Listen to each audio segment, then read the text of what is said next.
So important part of rural development are local assets. Please explain what does it mean? Well, yes. I mean, assets is one of those words. And it comes from economics. If you own an asset, you can invest the value of that in something new. And so the idea of assets, as we use it here, comes from the field of international development in the quest to make development sustainable. Assets are the factors, the components of development which are essential for its success. I helped develop a model called asset-based rural community development some years ago. And the idea is that to make sustainable development, you have to see it as something that happens around a table. And the key idea is that everybody at the table has something of value to contribute, not just the outsiders who come in with the development money, but the local people themselves also. And so, in that sort of sense, what we're looking for is to identify what are the assets that the local community has.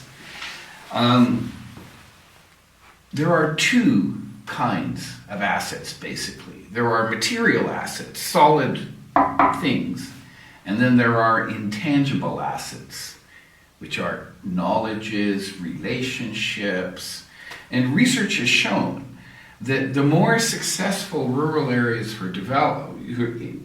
in development in Europe possess and use these intangible assets really a lot.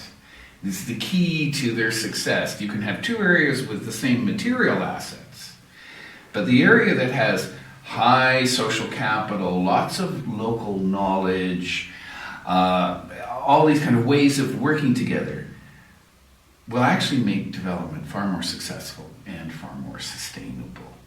And so you look at assets across 5 domains: natural, human, social, financial, and built. So buildings, roads, those kind of things. The key thing that we've discovered in using this model in Norway and in many other places is that it's a tool that allows us and allows local people to develop, or I should say to identify what they already have and see the value in it. Because so often these assets, we think, oh, they're old, they're not worth anything, and yet they are the key component to sustainable development. So this is a tool to help us see the value in what we already have, rather than create something new. And what we already have, of course, is what we contribute when we're sitting around the table of sustainable development.